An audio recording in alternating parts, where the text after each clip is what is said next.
In the Cotton Belt of central Alabama, courthouse records from 1848 contain an entry that clerks, it is reported, tried to burn on 3 separate occasions. The document details a transaction that broke no law, yet ignited a scandal so intense that 2 families abandoned estates valued at over $40,000, a fortune exceeding $2 million in today's currency. What rendered this legal arrangement so deeply disturbing that grown men refused to speak its details aloud? The answer lies in a father's desperation, a daughter considered worthless by every standard of her society, and a decision that would ultimately claim 11 lives across 2 counties. The truth was intentionally obscured. Witness testimony contradicted itself under obvious pressure, and certain pages from the investigation were removed so cleanly that archivists believe it was done by someone with access to government files. Before we continue with what happened on the Yancey plantation that spring, I need you to do something. Subscribe to this channel and hit the notification bell so you never miss stories like this one. And tell me in the comments, what state are you watching from? I always wonder where our audience discovers these forgotten chapters of American history. Now, let me tell you about Catherine Yancey and the bargain that would haunt Alabama for generations. The scandal that eventually destroyed the Yancey name began with something far more ordinary, a girl nobody wanted. The Yancey plantation occupied nearly 800 acres along the Cahaba River in that fertile stretch of Alabama where cotton grew so thick it looked as if snow had settled permanently across the fields. By 1848, the state had been transformed by King Cotton. With plantations spreading like a stain across former Creek and Choctaw lands, the Yancey family had arrived in 1832, part of that first wave of settlers who saw opportunity in the forced removal of native peoples. They had built their fortune on cotton, their great house on slave labor, and their reputation on the kind of respectability that demanded constant, exhausting maintenance. Thomas Yancey owned 43 enslaved people, a number that placed him firmly in the planter class but well below the aristocratic tier he so desperately wished to join. His wife had died giving birth to their only child, Catherine, in 1828. The girl had grown up surrounded by wealth, yet touched by something that made that wealth meaningless, a visible difference that marked her as fundamentally unsuitable for the only role her society offered women of her class, marriage. Catherine had been born with a severe port wine birthmark that covered the entire left side of her face, a deep purple stain extending from her hairline to her jaw. In an era when physical perfection in women was considered evidence of moral purity, and any deviation suggested divine judgment, Catherine's appearance rendered her unmarriageable. It did not matter that she could read Latin, that she played piano beautifully, or that she possessed her mother's sharp intelligence and dry wit. In the marriage market of antebellum Alabama, she was worthless. Thomas had tried. Between 1844 and 1847, he arranged meetings with 7 potential suitors, each encounter ending in humiliating rejection. The last, a widower from Mobile desperate enough to consider a bride with a substantial dowry, took one look at Catherine and announced he would rather remain alone than bind himself to a woman who bore the devil's thumbprint. Catherine had been 20 years old then, sitting in her father's parlor in a dress that cost more than most Alabama families earned in a year, while a man evaluated her like livestock and found her wanting. After that, something broke in Thomas Yancey. Neighbors noticed he stopped attending church socials, stopped discussing his daughter's prospects, stopped pretending the situation would somehow resolve itself. Catherine, for her part, retreated into the vast Yancey house, spending her days in the library or the music room, visible to the enslaved people who served her but increasingly invisible to white society. The plantation itself ran on the labor of men and women whose names appeared only in Thomas's ledgers and whose lives were valued solely in terms of their productivity. Among them was a man called Samuel. Though his African name had been beaten out of him years before he arrived at the Yancey place, Samuel stood 6'4", possessed physical strength that made him invaluable during harvest, and demonstrated an intelligence that Thomas found both useful and unsettling. Unlike most enslavers, Thomas had allowed Samuel to learn carpentry, reasoning that a skilled slave increased the property's value. It was a purely economic calculation, the kind at which Thomas excelled. What Thomas did not know, what he could not know, because the barrier between master and slave prevented such knowledge, was that Samuel and Catherine had been conducting careful, sporadic conversations for nearly 2 years. It had started innocuously enough, Catherine reading aloud in the library, Samuel repairing a window frame, both pretending the other wasn't there while Catherine's voice filled the room with words from books Samuel wasn't supposed to understand. Over time, these accidental encounters became less accidental. Catherine would mention which room needed repairs, Samuel would work slowly, listening. They never spoke directly, never acknowledged the growing understanding between them. But by early 1848, they had developed something that terrified them both, a genuine connection across a divide their society insisted was absolute.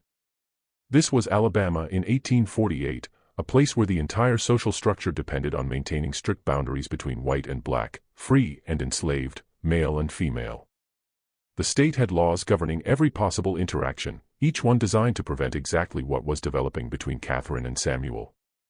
For a white woman to acknowledge attraction to an enslaved man wasn't just scandalous, it was literally unthinkable, a transgression that could only be understood as insanity or moral corruption, requiring the most extreme correction.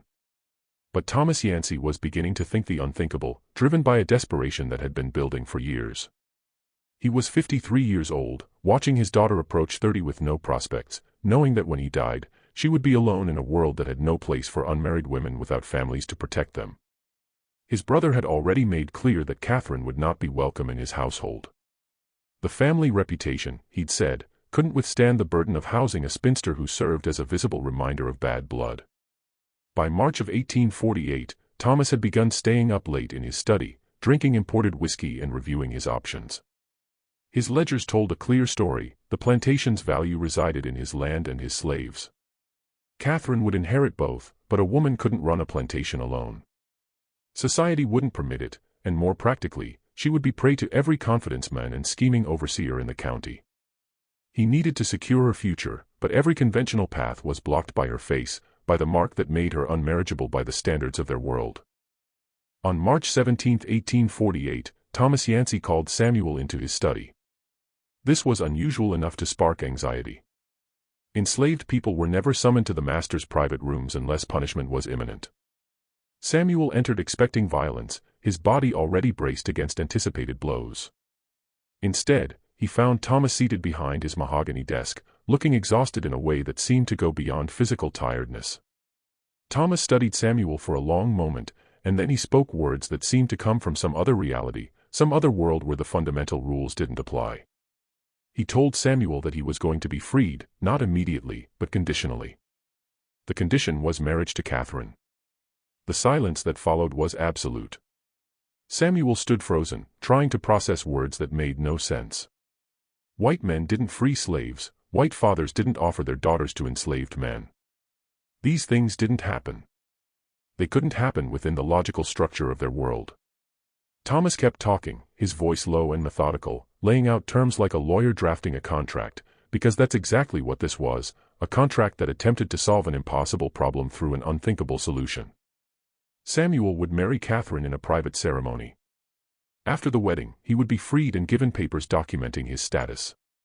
Catherine would inherit the plantation upon Thomas's death, but Samuel would manage it, giving orders to the same people who had worked beside him as property.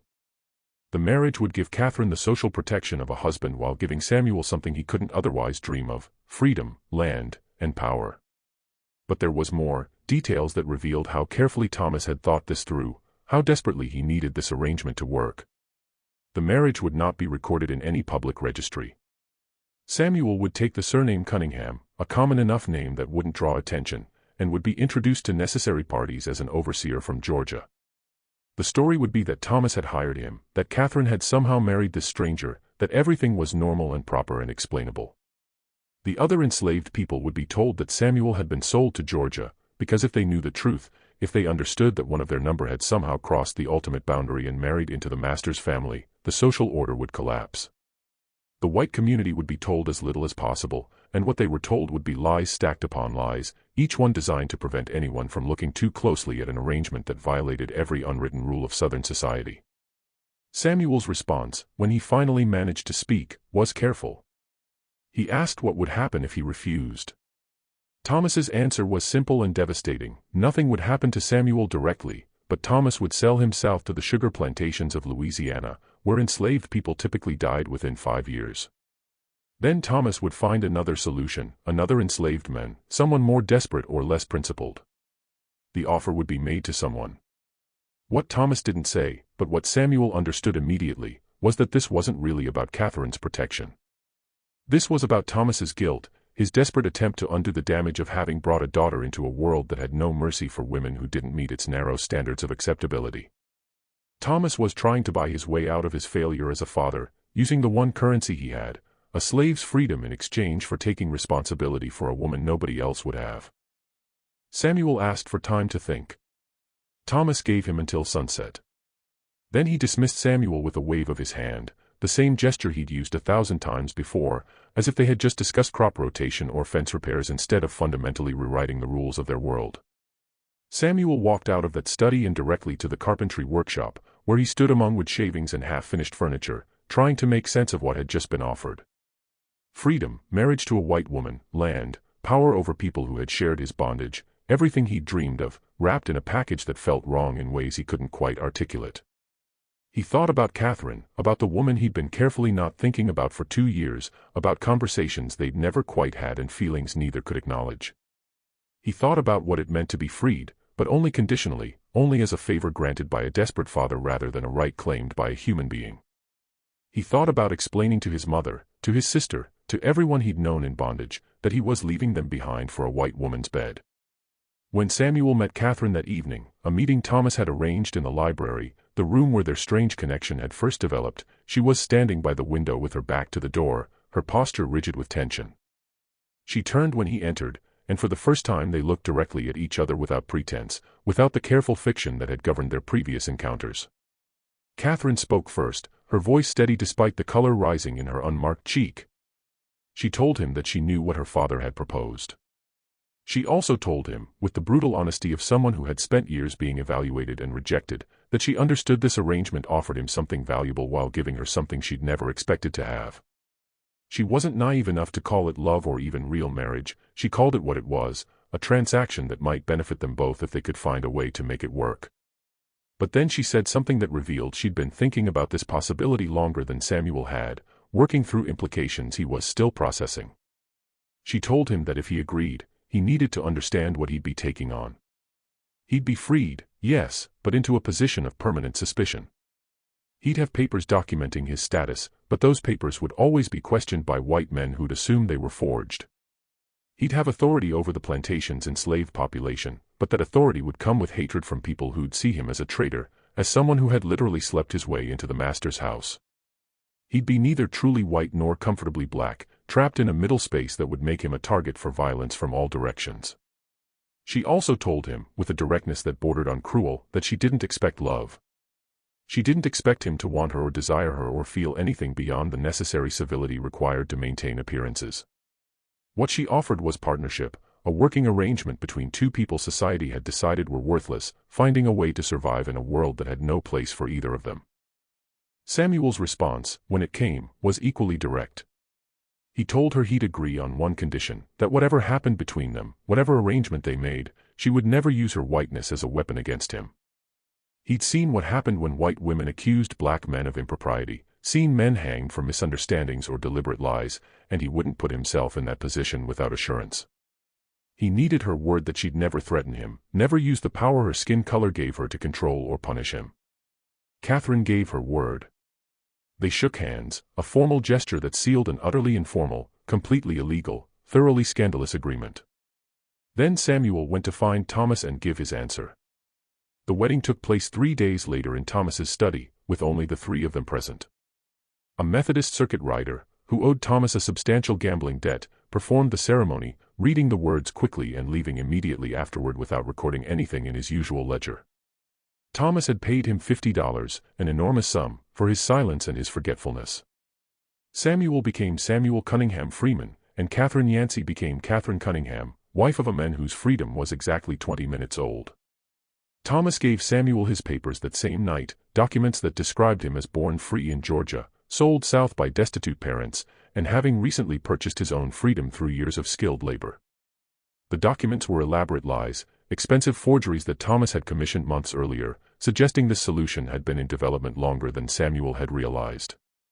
The story given to the enslaved community was simple. Samuel had been sold to a cotton factory in Mobile, a common enough occurrence that nobody questioned it.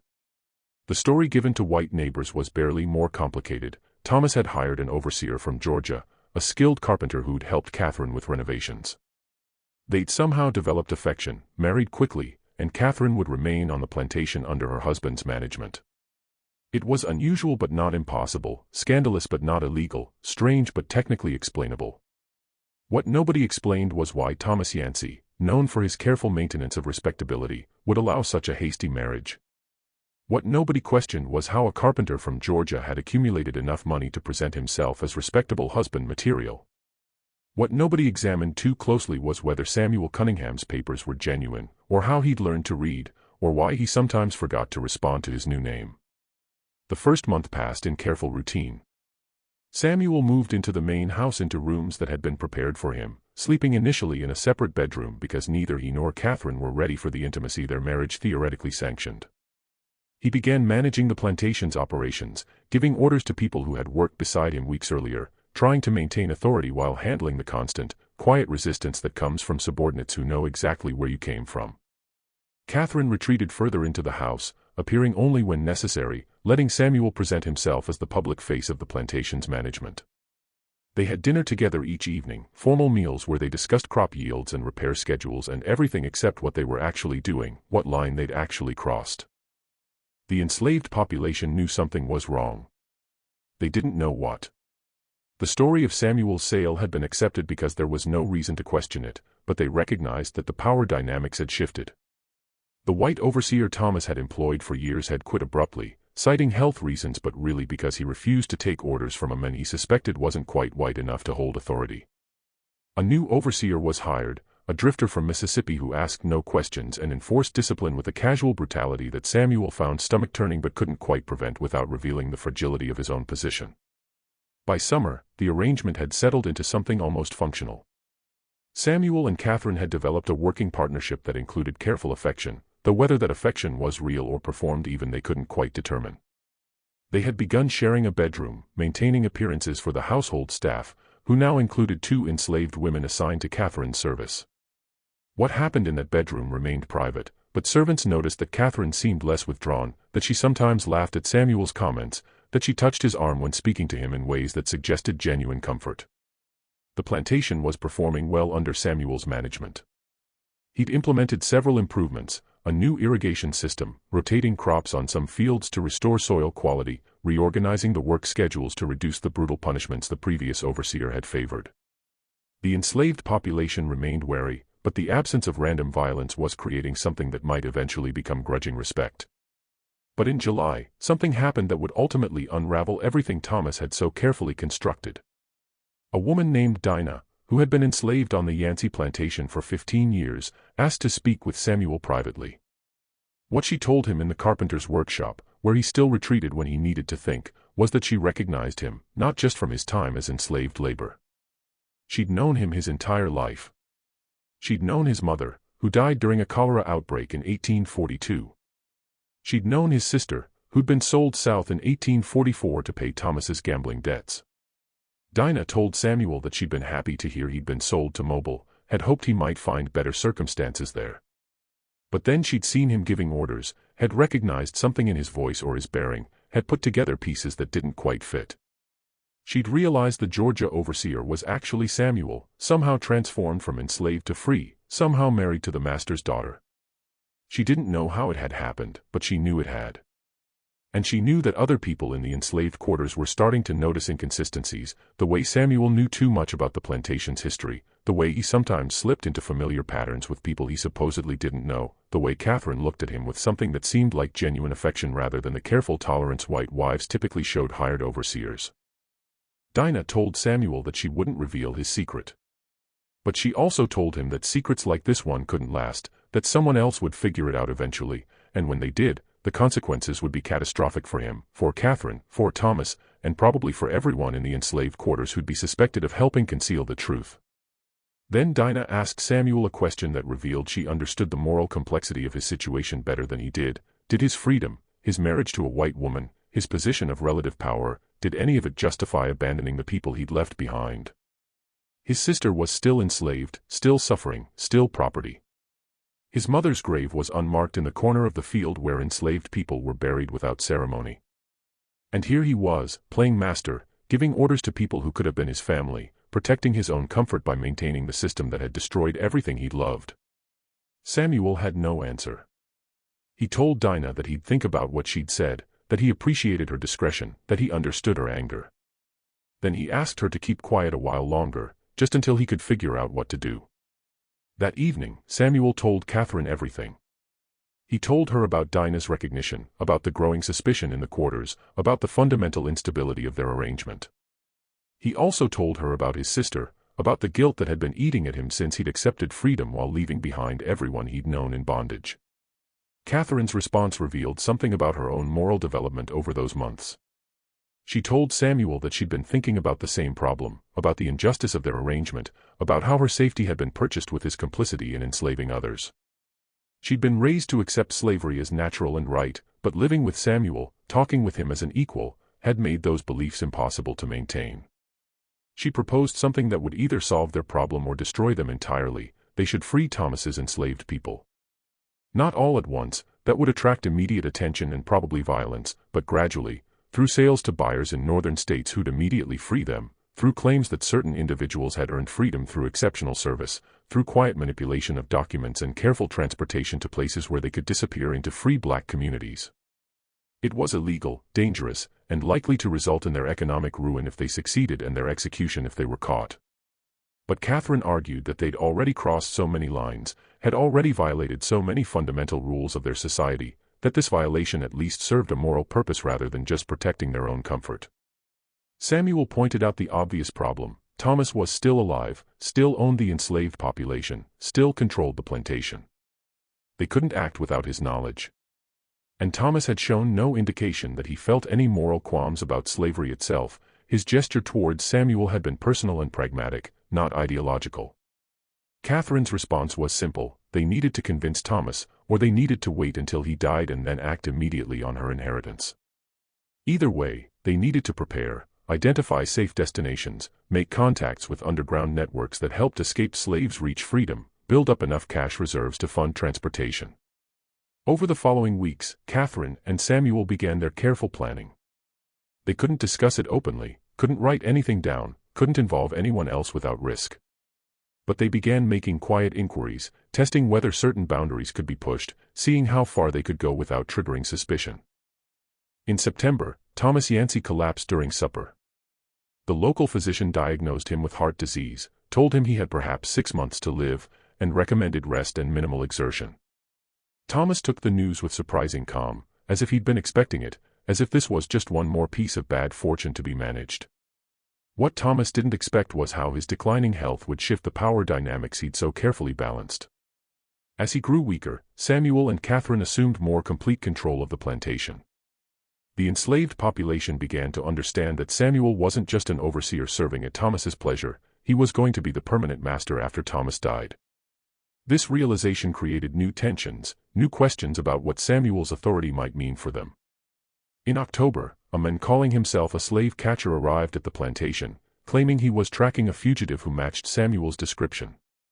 He had papers, he said, suggesting that a slave matching Samuel's age and appearance had escaped from a plantation in Georgia 3 years earlier.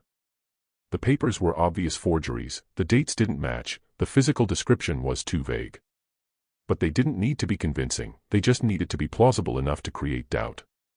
Samuel showed the men his freedom papers, the elaborate forgeries Thomas had commissioned. The slave catcher examined them, noted several details that seemed unusual, and suggested that perhaps the matter should be brought before a local magistrate for verification.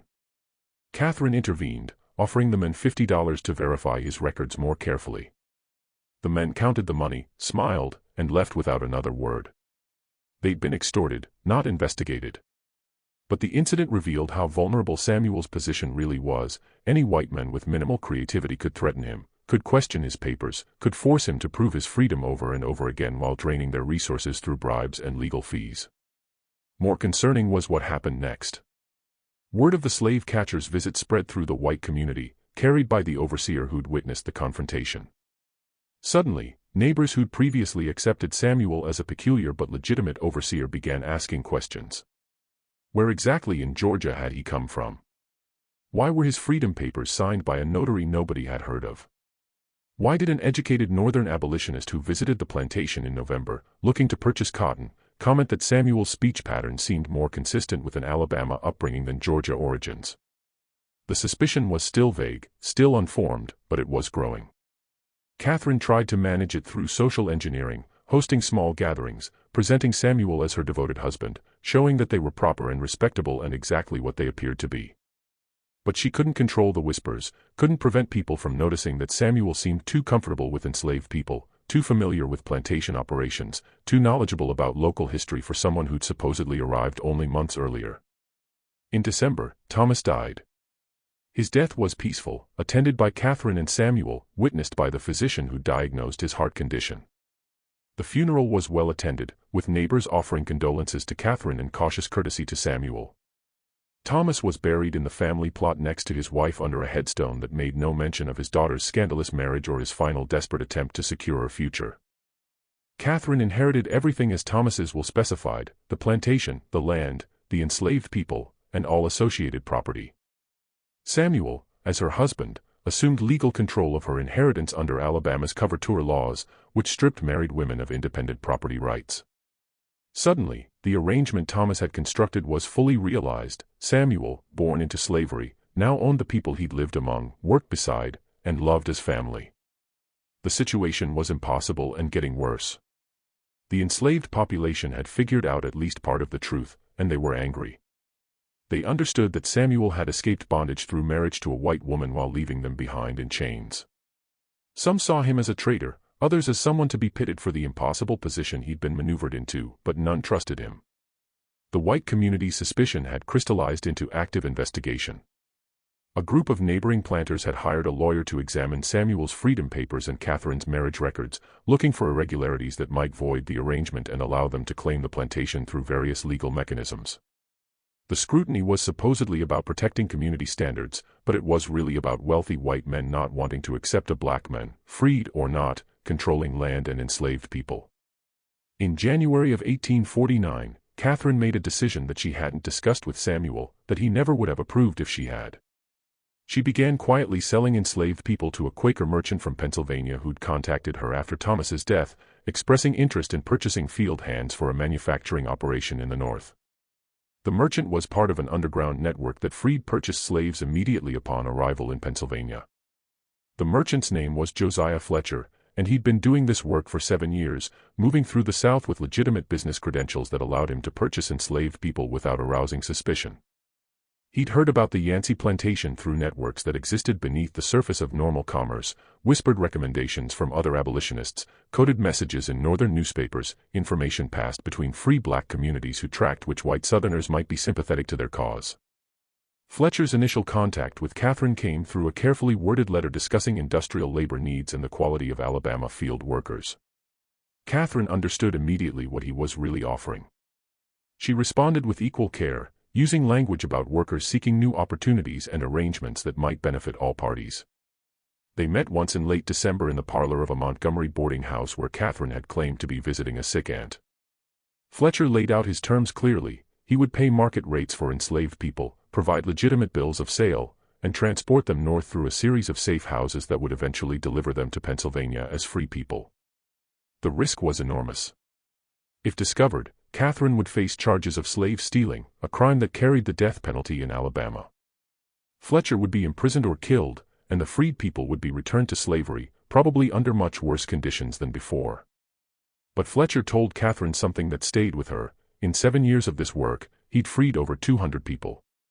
Not one had been recaptured. The network was careful, experienced, and committed. Catherine sold 3 people in January, a young couple named Peter and Rachel's brother Marcus. She told them what was happening on the night before Fletcher arrived to collect them. Rachel had cried, not from sadness but from disbelief that freedom might actually be possible. Peter had asked Catherine why she was doing this, what she gained from destroying her own wealth. Catherine's answer was simple: I can't keep doing what my father did. I just can't. The sales were documented as transfers to a cotton operation in Mississippi. Catherine showed Samuel falsified bills of sale afterward, claiming she'd needed to raise cash for plantation expenses. Samuel accepted the explanation because he wanted to believe it, because questioning Catherine too closely meant acknowledging what he suspected she might be doing. In February, Catherine sold 5 more people, including Dinah. This sale was different because Dinah knew the truth about Samuel's origins, because losing her meant losing the one person in the enslaved community who understood the full complexity of their situation. Catherine met with Dinah the night before Fletcher came, in the kitchen house after midnight, and told her everything about the network, about Pennsylvania, about the freedom waiting at the end of a terrifying journey north. Dinah's response surprised Catherine.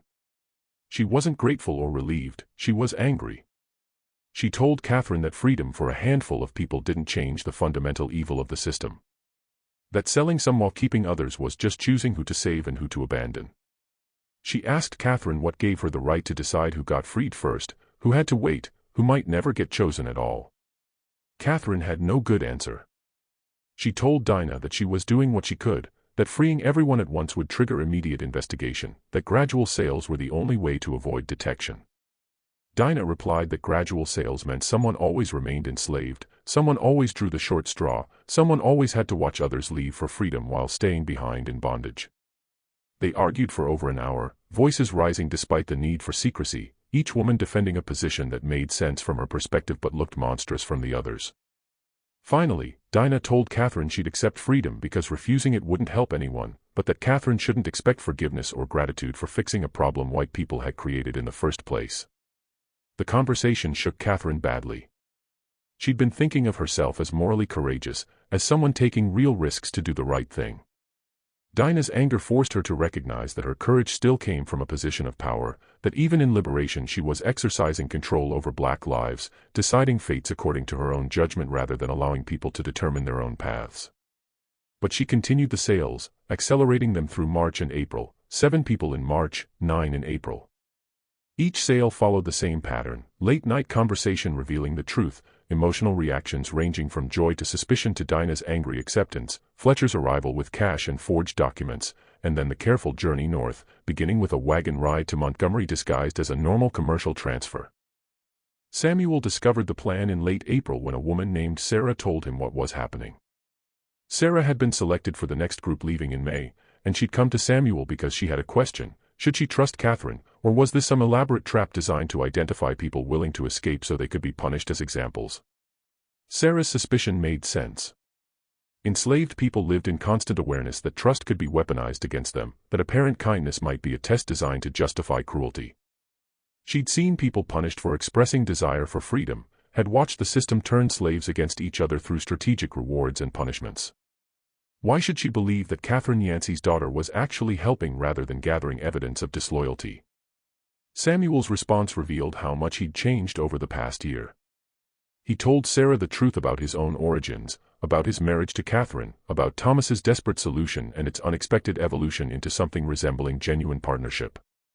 He told her that he'd been born on this plantation, that his mother was buried in the unmarked cemetery past the south field, that he understood her suspicion because he'd lived with the same fear every day of his enslaved life. Then he told her that yes, she should trust Catherine, that the risk was real but so was the offer of freedom, that he'd stake his own life on Catherine's sincerity. He also told her something more complicated, that Catherine was doing this partly out of genuine moral conviction and partly out of guilt, and that those motivations were so tangled together that probably Catherine herself couldn't separate them. But the motivation mattered less than the result, and the result was freedom for people who'd never expected to taste it. Sarah left that conversation planning to accept Catherine's offer. But Samuel remained troubled, not by the plan itself but by his exclusion from it. Catherine had been making these decisions alone, taking enormous risks without consulting him, operating as if his partnership in their marriage didn't extend to matters this serious. That night, he confronted her. The argument that followed was the first real fight of their marriage. Samuel accused Catherine of treating him like a child, of making decisions that affected both of them without seeking his input. Catherine responded that she'd been protecting him, that if the plan failed, she wanted him to be able to claim ignorance, to have a chance at survival even if she was caught. Samuel shot back that her protection was just another form of control, that she was still thinking like a white woman managing black lives rather than a partner sharing power with an equal. Catherine countered that his freedom was less than a year old, that he was still learning to navigate a world where white authorities looked for any excuse to re-enslave black men, that her caution was realistic rather than condescending. They circled each other's arguments for hours, voices rising and falling, each one speaking truths that hurt because they exposed ongoing inequality in a relationship they'd both wanted to believe was genuinely equal. Finally, exhausted, they reached an agreement. Samuel would become fully involved in planning future sales. They'd make decisions together, and they'd accept that their partnership was still developing, still learning how to navigate the impossible position Thomas had created for them. Over the following months, Catherine and Samuel worked together to accelerate the sales. They grew bolder, selling people in larger groups. The plantation's enslaved population dropped from 43 to 22 by August, then to 15 by October. Each sale required careful planning, coordinating with Fletcher's travel schedule, creating plausible documentation, preparing people for the dangerous journey north, and managing the reactions of those who remained behind, watching others leave for an uncertain freedom while their own liberation remained theoretical. The emotional toll was crushing. Catherine and Samuel were essentially playing God, choosing who got freed and in what order. They tried to prioritize families to keep people together rather than separating them. But logistics didn't always allow for ideal choices. Sometimes they had to send individuals alone because Fletcher could only transport small groups safely. Sometimes they had to delay freeing someone because that person's sudden absence would draw too much attention. The people who remained grew increasingly resentful. They understood what was happening. The attempted secrecy had failed completely, and they watched their community dissolving as others disappeared north. Some were grateful to Catherine and Samuel, seeing them as liberators working within impossible constraints. Others saw them as arbitrary rulers, deciding fates according to unknown criteria, no better than the slave-owning class they'd supposedly rejected. One man named Isaiah confronted Samuel in August, demanding to know why he'd been passed over 3 times while others were freed. Samuel's explanation, that Isaiah's carpentry skills made him valuable to maintaining plantation appearances, that his absence would trigger investigation, sounded like justification for exploitation, even though it was technically true. Isaiah responded that freedom delayed was freedom denied, that staying enslaved to protect someone else's liberation was just another form of sacrifice demanded from black people for white people's benefit. Samuel had no counterargument because Isaiah was right. The strategic necessities of their plan required some people to remain enslaved longer while others went free. That reality was unjust even when it was necessary, harmful even when it was unavoidable. All Samuel could offer was a promise: Isaiah would be in the next group leaving, regardless of the risk to their cover story. But promises became harder to keep as external pressures mounted. The neighboring planters had noticed the declining workforce, had noticed that a plantation that size couldn't function profitably with only 15 enslaved workers. The lawyer they'd hired to investigate Samuel's freedom papers shifted focus to Catherine's sale records, trying to determine where the enslaved people were actually going. The lawyer's name was Harrison Griggs, and he was thorough. He started requesting documentation from the buyers Catherine had listed on her bills of sale. Most were fictitious names attached to fabricated operations in Mississippi and Georgia. When those buyers failed to respond to inquiries, Griggs began visiting the plantations Catherine claimed to have sold to, discovering that none of them had purchased workers from the Yancey estate. By October, Griggs had assembled enough evidence to approach county authorities. He presented documentation showing that Catherine Yancey Cunningham had falsified sale records for at least 28 enslaved people, claiming to sell them to buyers who didn't exist or who denied purchasing anyone from her estate. The implication was clear: the enslaved people had either been freed illegally or they'd escaped with Catherine's help, or both. The sheriff initially hesitated to pursue the case. Catherine was white, from an established family, and technically within her rights to sell her property. But Griggs pointed out that falsifying sale records constituted fraud, that aiding fugitives violated federal law, and that Catherine's actions threatened the entire economic structure of the cotton economy. If white property owners could simply free their slaves without consequence, the whole system collapsed. More damaging was the rumor Griggs carefully spread through white society, that Catherine hadn't just freed enslaved people, she'd done it because her marriage to Samuel Cunningham had corrupted her racial loyalty. She'd betrayed her class and race by marrying a man Griggs strongly suspected wasn't actually born free. And now she was compounding that betrayal by destroying white wealth to benefit black freedom.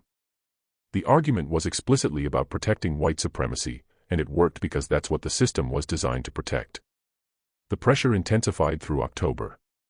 Catherine and Samuel knew they were running out of time. They accelerated their plans, arranging for Fletcher to return in early November for a final large group. They would free the remaining 15 people all at once, then flee north themselves before authorities could move against them. But they'd waited too long. On November 11th, one of the enslaved people Catherine had freed 8 months earlier was recognized by a slave catcher in Philadelphia. The man, named Benjamin, had been living openly as a free worker in a textile mill using papers Fletcher's network had provided, documenting his birth as a free person in New York. But the slave catcher had been specifically looking for fugitives from Alabama, working from descriptions provided by Griggs, who'd suspected that freed slaves from the Yancey plantation might surface in northern cities.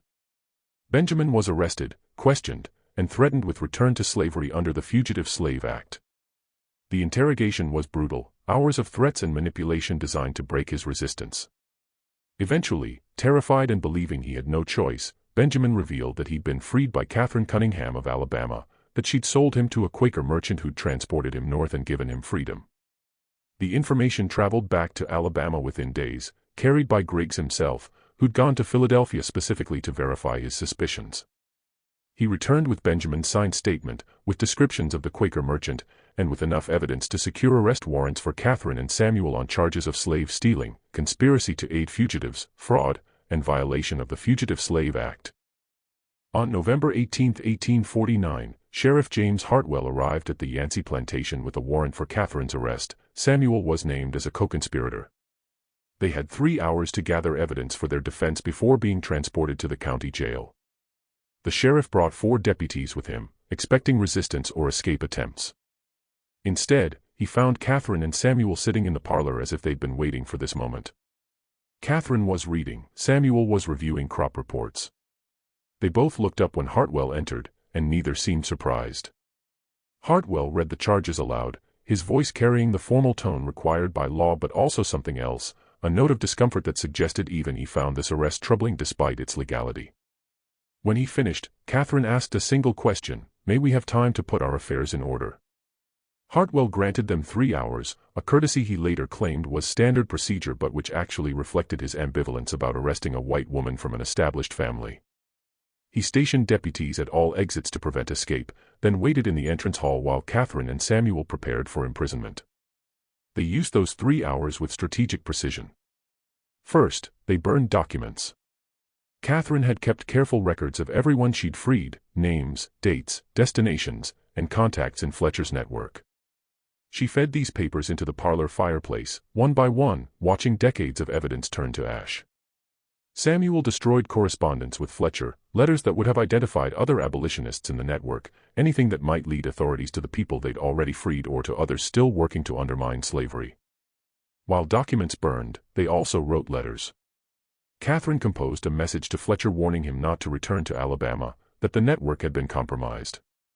Samuel wrote to contacts in Pennsylvania, explaining what had happened and requesting help for the 15 people still on the plantation.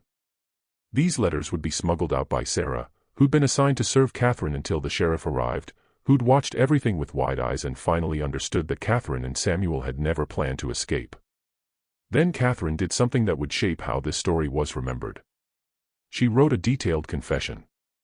She titled it, A True Account of Events at the Yancey Plantation, 1848 to 1849, and she filled 16 pages with everything: Thomas's arrangement of her marriage to Samuel, Samuel's origins as an enslaved person on the plantation he'd briefly owned, their decision to use her inheritance to free people rather than profit from their bondage, the network that had helped them, the reasons they'd violated laws they'd been raised to consider sacred. The confession was remarkable for its honesty and its careful legal positioning. Catherine took full responsibility for every decision, describing Samuel as someone who'd questioned her choices more often than he'd supported them. This was partly true. Samuel had been more cautious than Catherine throughout their liberation efforts, but it was also strategic positioning designed to protect him from the harshest consequences. More significantly, Catherine's confession explored the moral reasoning behind their actions. She wrote about growing up believing slavery was natural and right, about how marriage to Samuel had forced her to see enslaved people as fully human rather than property, about the impossibility of maintaining her old beliefs while sharing daily life with someone who'd experienced bondage. She described the gradual moral awakening that had led to her decision to free people, framing it not as political activism but as personal moral necessity. The confession also contained Catherine's interpretation of her father's final act. She argued that Thomas had arranged her marriage to Samuel out of desperation, yes, but also out of some dim recognition that the racial boundaries their society maintained were artificial and cruel. By giving his daughter to an enslaved man and freeing that man through marriage, Thomas had performed a revolutionary act, even if he hadn't fully understood its implications. Catherine suggested that her subsequent actions were simply following her father's logic to its natural conclusion. If racial boundaries could be crossed in marriage, why not in other areas of life? This interpretation was generous to Thomas, who'd probably just been solving a personal problem rather than making a political statement. But Catherine needed her confession to reach audiences who might be sympathetic, and framing her actions as filial duty rather than radical activism made them more palatable to readers who respected family loyalty even when they opposed abolition. When Catherine finished writing, she signed and dated the confession, then gave it to Dinah with specific instructions. The document should remain hidden unless Catherine and Samuel were executed. If they died, Dinah should give the confession to Northern journalists or abolitionists who might use it to argue against slavery. If Catherine and Samuel somehow survived, the confession should be destroyed to protect the people mentioned in it. Catherine also gave Dinah something else, papers documenting her freedom, backdated to look like Thomas had freed her before his death.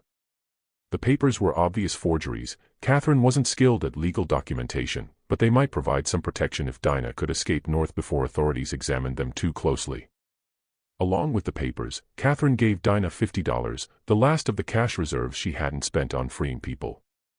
Dinah accepted the papers and money with the same complicated expression she'd worn months earlier when Catherine first told her about Fletcher's network: gratitude mixed with anger, appreciation mixed with resentment, acknowledgement that Catherine was trying to help tempered by awareness that this help came from someone who'd inherited the wealth and power that had enslaved Dinah in the first place.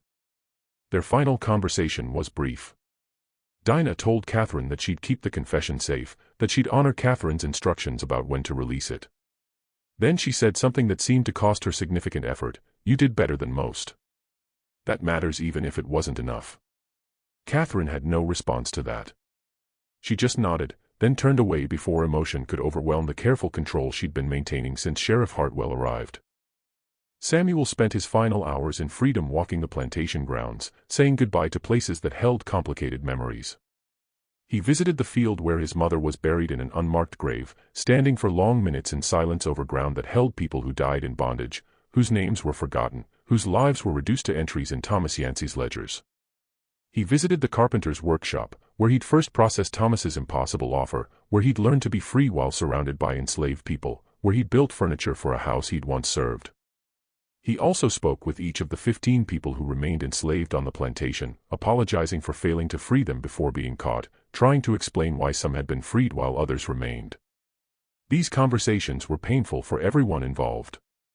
Some people accepted his apology with grace, understanding that Catherine and Samuel had done more than most white Southerners would ever consider. Others responded with bitterness, pointing out that Samuel's apology meant nothing while they remained in chains. Isaiah, the carpenter who'd confronted Samuel months earlier about being passed over for freedom, had the hardest words: "You got to be free for a year. Got to live in the big house, give orders, sleep beside a white woman, and pretend you were just as good as any white man. That's more than most of us ever get. So don't apologize for getting caught. Apologize for believing that temporary freedom was enough, that freeing some of us justified leaving others behind." Samuel tried to explain that he'd always planned to free everyone, that getting caught had interrupted the process rather than ending it, but Isaiah cut him off. "Plans don't matter. Results matter. And the result is that 28 people are free and 15 are still slaves, and you're acting like you did something noble instead of just choosing who to save and who to abandon." The accusation stung because it was fundamentally true. Samuel and Catherine had chosen who got freed and in what order, making decisions that determined who would taste freedom and who might die enslaved. Those decisions had been necessary. Freeing everyone at once would have triggered immediate investigation, but necessity didn't make them just. It just made them required. When the 3 hours expired, Sheriff Hartwell found Catherine and Samuel waiting in the entrance hall, dressed for travel, carrying nothing except a small bag containing clean clothing. They went peacefully to the wagon that would transport them to the county jail, climbing in without protest or dramatic statements. As they left, Sarah and several other enslaved people watched from the windows of the main house, their expressions unreadable. The county jail was a squat brick building in the center of town, built to house criminals awaiting trial. Catherine and Samuel were placed in separate cells initially, county policy dictating that men and women be housed apart. But after Catherine's lawyer, a young man named Douglas Kemp who'd been appointed because Catherine had spent all her money freeing people, argued that separating a married couple served no purpose, they were moved to a larger cell they could share.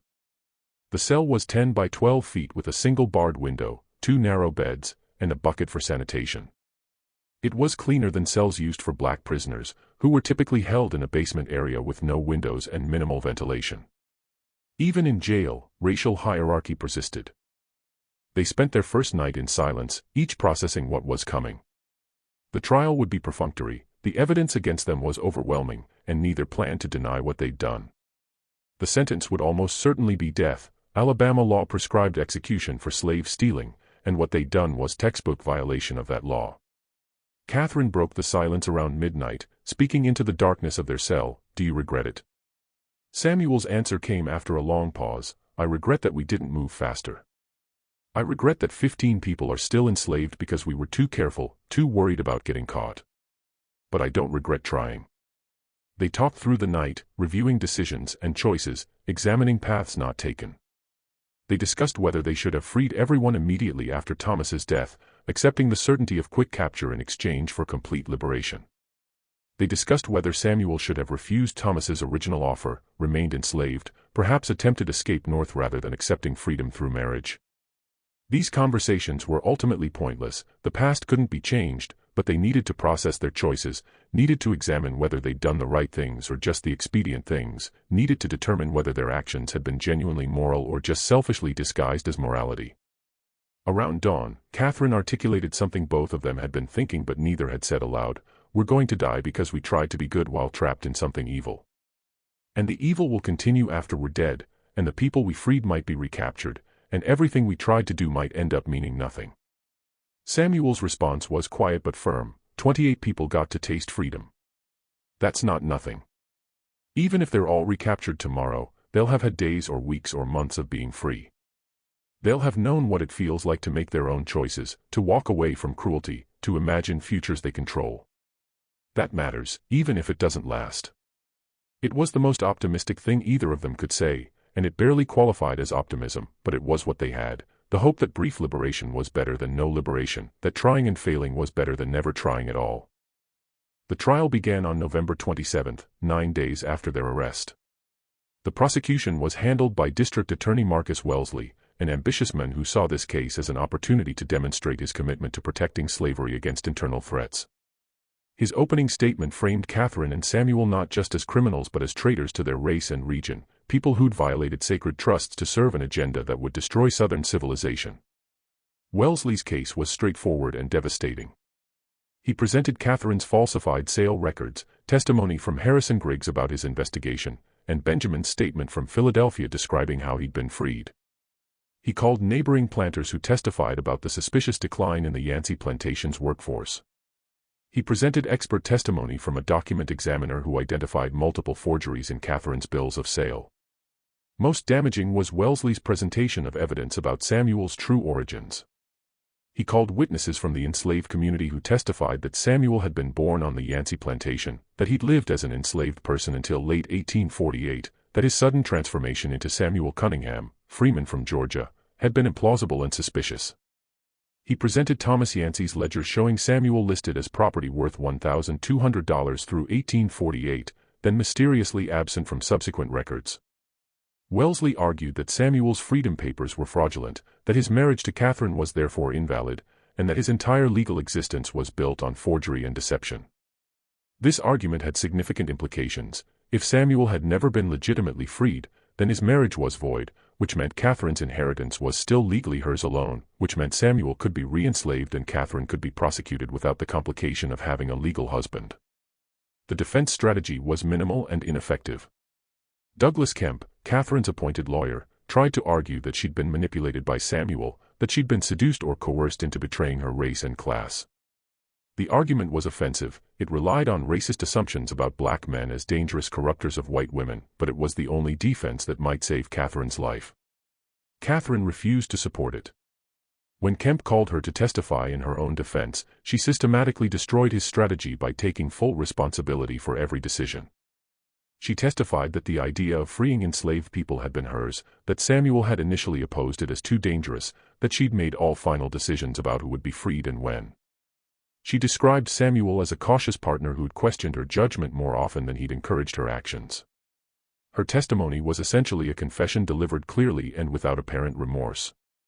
She explained her moral reasoning, describing how marriage to Samuel had forced her to recognize enslaved people as fully human, how she'd come to believe slavery was fundamentally evil regardless of its legality, how she decided to use her inheritance to free people rather than continue profiting from their bondage. When Wellesley cross-examined her, he tried to characterize her actions as irrational, as evidence of mental instability requiring treatment rather than punishment. Catherine rejected this framing completely. She insisted that her actions had been entirely rational, that freeing enslaved people was the logical conclusion of recognizing their humanity, that what appeared insane was actually the system that treated people as property. The exchange between Catherine and Wellesley became heated, with Catherine refusing to accept his characterization of slavery as natural or her actions as criminal in any meaningful moral sense. At one point, Wellesley asked her directly, "Do you not recognize that your actions violated the laws of Alabama and the United States?" Catherine's response was clear, "I recognize that they violated those laws. I don't recognize those laws as just. There's a difference." The courtroom erupted at this statement, with spectators shouting condemnations and the judge pounding his gavel for order. When silence was restored, the judge warned Catherine that continued defiance would result in contempt charges. Catherine said nothing more, but she'd made her position clear. Samuel's defense followed a different strategy. His lawyer, Martin Chase, was a more experienced attorney who'd agreed to take the case because he found it legally interesting rather than out of any sympathy for abolitionism. Chase argued that Samuel had been legitimately freed by Thomas Yancey, that his marriage to Catherine was therefore legal, and that he bore no responsibility for Catherine's subsequent actions beyond failing to prevent them. The argument attempted to create separation between Samuel and Catherine, positioning him as a bystander to her crusade rather than an active participant. It might have worked if Samuel had supported it, if he'd been willing to claim ignorance or helplessness. Instead, when Chase called him to testify, Samuel destroyed the defense just as thoroughly as Catherine had destroyed hers. Samuel testified that he'd known about Catherine's plan to free enslaved people, that he'd actively participated in arranging sales and coordinating with Fletcher's network, that he'd made crucial decisions about who would be freed and in what order. He described the agonizing process of choosing between liberating some people quickly versus moving slowly to avoid detection. He acknowledged the terrible calculus they'd engaged in, deciding that 15 people remaining enslaved while 28 went free was preferable to all 43 remaining in bondage forever. His testimony included something unexpected, a detailed explanation of what slavery had been like from inside. What it meant to be property rather than person, what it did to someone's soul to know they could be sold away from family or beaten for minor transgressions or worked to death for another person's profit. The courtroom fell silent as Samuel described these experiences, not because listeners were sympathetic but because they were shocked that an enslaved person, or formerly enslaved person, or whatever Samuel was, would dare speak such truths in open court. When Wellesley cross-examined Samuel, he focused on attacking Samuel's credibility, suggesting that a man born into slavery couldn't be trusted to tell the truth, that his testimony was inherently suspect because of his racial inferiority. Samuel responded to these attacks with calm precision, pointing out the contradiction in Wellesley's argument. If enslaved people were too inferior to be trusted as witnesses, how could they be held legally responsible as criminals? The question was rhetorical, but it highlighted an inconsistency in Southern legal thinking. The system wanted enslaved people to be simultaneously less than human for purposes of denying rights and fully human for purposes of enforcing punishment. Samuel's question forced the court to confront that inconsistency, even if no one acknowledged it openly. The trial lasted 3 days total. On the afternoon of November 29, the jury retired to deliberate. They returned 2 hours later with guilty verdicts on all charges: slave stealing, conspiracy, forgery, and fraud. The judge asked if either defendant wished to make a statement before sentencing. Catherine declined. Samuel stood and said simply, 28 people are free because of what we did. That's all the statement I need to make. The judge sentenced them both to death by hanging, to be carried out within 30 days, the minimum time required by Alabama law to allow for appeals.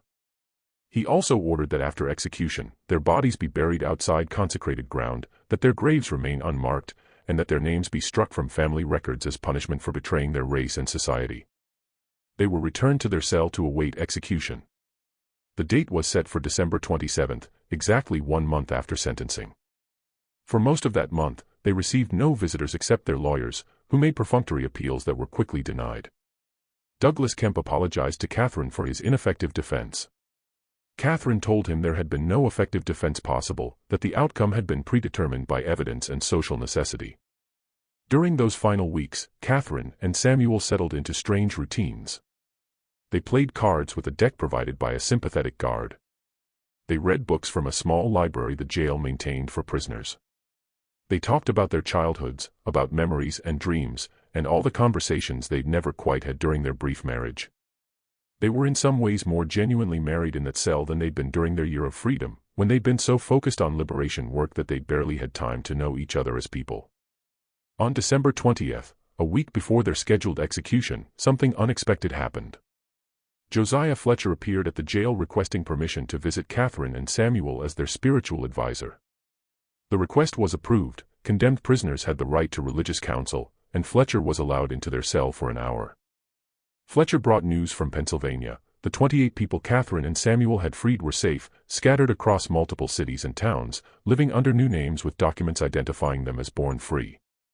Benjamin had recanted his testimony, claiming he'd been coerced and that his statement was false. Fletcher's network had helped him escape Philadelphia before Alabama authorities could reclaim him. More significantly, Fletcher had been organizing Northern support for Catherine and Samuel. Abolitionist newspapers had published articles about their case, framing them as martyrs to the cause of human freedom. Religious leaders had written letters to Alabama's governor requesting clemency. Pennsylvania's state legislature had passed a resolution condemning Alabama's prosecution of people whose only crime was recognizing the humanity of enslaved people. None of this would actually save them. Alabama wasn't going to release prisoners based on Northern outrage, but it meant their deaths would have meaning beyond their immediate circumstances. They would become symbols, their story would be told and retold, and their sacrifice might inspire others to take similar risks. Fletcher also brought a request from Northern abolitionists. Would Catherine and Samuel agree to have their final letters published after their execution?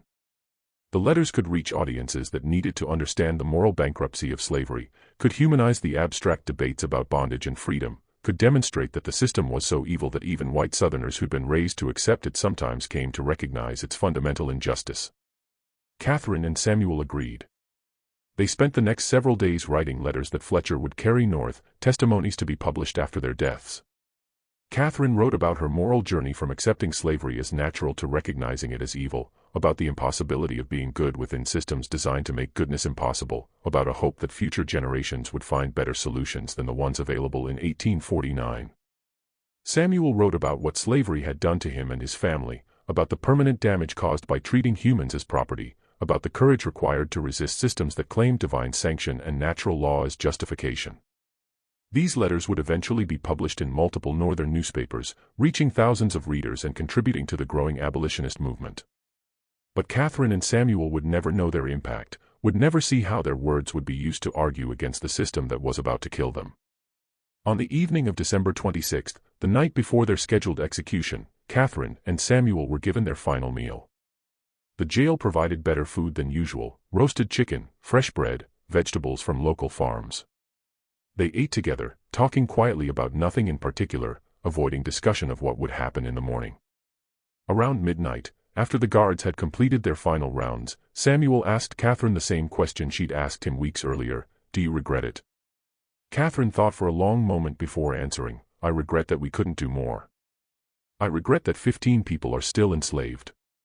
I regret that we're going to die before we're 30 years old. But I don't regret trying to be better than we were raised to be." They held each other through the remaining hours of darkness, waiting for dawn and what it would bring. At dawn on December 27th, guards came to prepare them for execution. But what happened next remains disputed, buried in contradictory evidence and official reports that don't align with witness testimony. The official record states that Catherine and Samuel were found dead in their cell at sunrise, having consumed poison smuggled into the jail sometime during the previous evening. The jail physician examined their bodies and concluded they died from arsenic poisoning, probably administered in wine that had been delivered as part of their final meal. But several elements of this official narrative don't quite make sense. The wine had been inspected by guards before being delivered, and none reported noticing anything unusual. The bodies showed signs of arsenic poisoning, severe stomach pain, vomiting, convulsions, but also showed bruising consistent with physical struggle. The cell door was found unlocked, which shouldn't have been possible if they died by their own hand. Unofficial accounts, whispered among jail workers and eventually recorded by a northern journalist who investigated the case years later, tell a different story. These accounts suggest that Catherine and Samuel were killed by county officials who wanted to avoid the spectacle of publicly hanging a white woman for the crime of freeing slaves.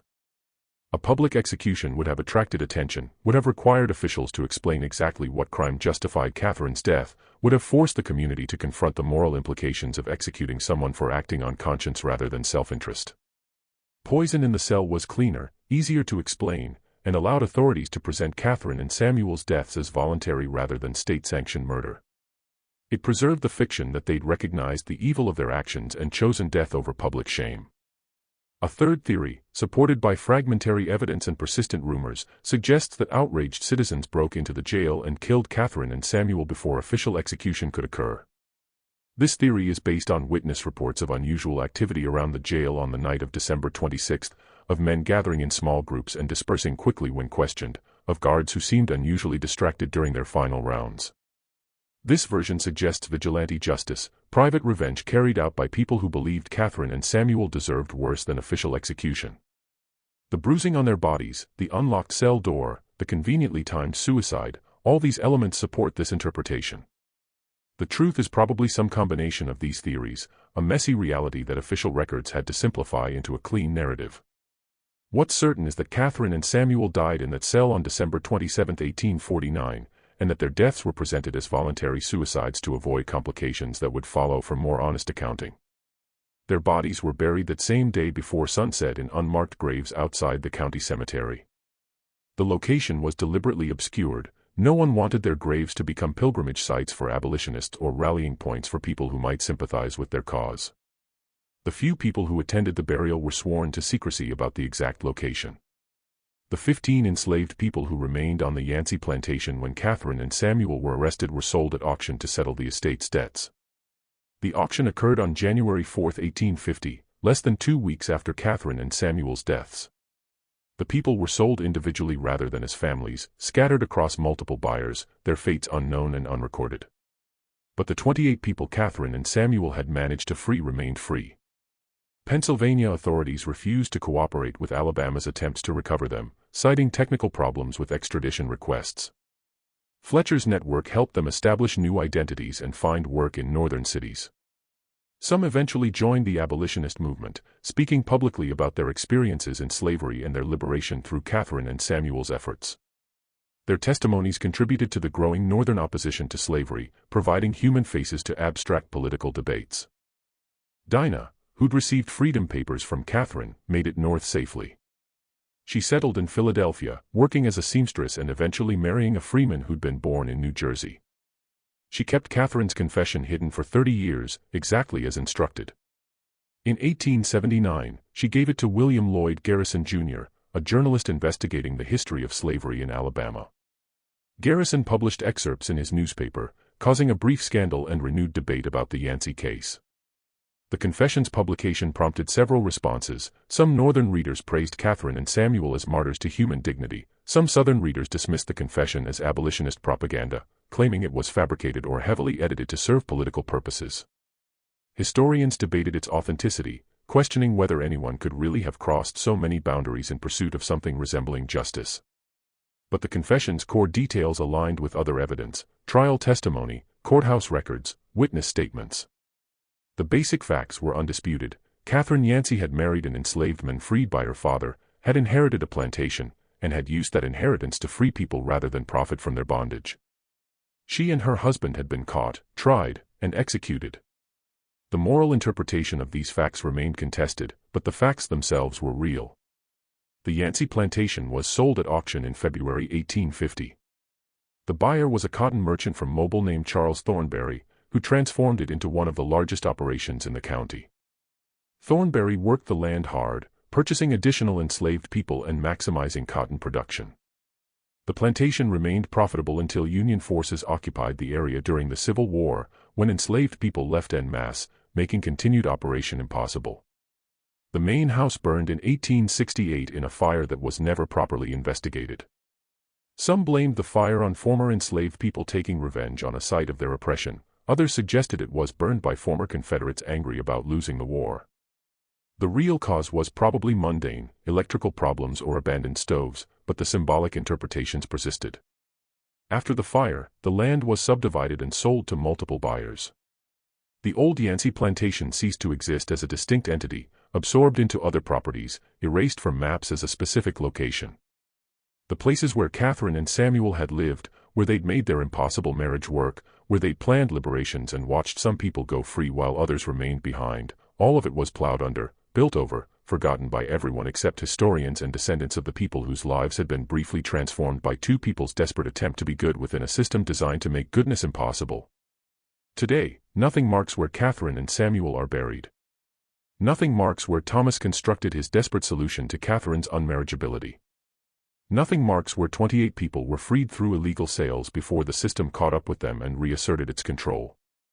The land holds no memorials, no historical markers, no acknowledgement that any of this happened. The story survives only in fragments: Catherine's confession in a Massachusetts historical society, trial testimony in courthouse records that are difficult to access and rarely examined, whispered family histories among descendants of people who were freed or who remained enslaved. Most Americans have never heard of Catherine Yancey or Samuel Cunningham, have no idea that someone once tried to solve the problem of slavery through marriage and liberation rather than through politics and war. But the people they freed remembered. Descendants of those 28 people carried stories forward through generations, telling children and grandchildren about the white woman who'd given up everything to free black people, about the freed slave who'd briefly become a master and then used that position to liberate others. These stories got simplified and mythologized over time, but they preserved the core truth. Some people chose to resist slavery even when resistance meant death, chose to be good even when goodness was illegal, chose to cross boundaries even when society insisted those boundaries were absolute and natural and divinely ordained. The moral of the story, if there is a moral, remains unclear. Catherine and Samuel tried to solve an impossible problem and failed. Most people they tried to help remained enslaved. They themselves were caught and killed. The system they tried to undermine continued for 16 more years until military force finally broke it. Their sacrifice changed almost nothing in immediate practical terms. But maybe that's not the right way to measure moral action. Maybe trying to be good matters even when it fails. Maybe choosing resistance over complicity means something even when resistance is futile. Maybe crossing boundaries that shouldn't exist is valuable even when society punishes you for it. Maybe 28 people tasting freedom is worth 2 people's lives, even if the 28 couldn't have chosen that trade themselves. Or maybe the whole story is just tragedy, 2 people trapped in impossible positions, making desperate choices that hurt almost everyone involved, dying without solving anything. Maybe there's no moral, no lesson, just the historical fact that these events happened and then were forgotten, survived only in documents most people never read and stories most people never hear. What remains certain is that the lines Thomas Yancey tried to cross, between enslaved and free, black and white, property and person, are still being negotiated, still causing pain, still requiring choices that shouldn't have to be made. Slavery ended, but its consequences persist. The boundaries were legally abolished, but they survive in practice. The system was officially dismantled, but its logic continues to shape how Americans think about race, power, and human value. Catherine and Samuel crossed those lines briefly, paid for that crossing with their lives, and left behind a record that some people tried to destroy while others tried to preserve. Their story didn't change history, but it reveals something about what history was, about the human costs of systems that treated some people as property, about the impossibility of being innocent within structures designed to distribute guilt widely, about the courage required to choose resistance when survival demands complicity. Perhaps that's enough. Perhaps we can't ask more from history than that it show us what people did when trapped in impossible situations, show us the choices they made and the consequences they faced, show us the boundaries they tried to cross and the prices they paid for crossing. Catherine and Samuel tried to be better than they were raised to be. They failed more than they succeeded. They died young and scared and probably full of regrets. But they tried. And that trying is worth remembering even when we can't quite determine what it means or whether it mattered or if any of us would have the courage to make similar choices when faced with similar circumstances. What do you think about this story? Do you believe everything was revealed? The historical record is incomplete. Documents were destroyed, and different people remembered events differently. Maybe there are pieces we'll never know, truths that died with Catherine and Samuel, secrets buried in unmarked graves outside a county cemetery whose exact location has been forgotten. If you're intrigued by these forgotten chapters of American history, stories that complicate our understanding of the past and force us to confront uncomfortable truths about systems we've inherited, then subscribe to this channel and hit that notification bell. Share this video with someone who appreciates history that doesn't fit neat moral categories, who understands that the past was messy and complicated and full of people trying to navigate impossible choices. Leave a comment telling me what you think. Did Catherine and Samuel make the right choices, or were they doomed from the start by agreeing to participate in Thomas's desperate scheme? I read every comment, and I'm genuinely curious how different people interpret these events. See you in the next video, where we'll explore another dark corner of American history that most people have never heard about.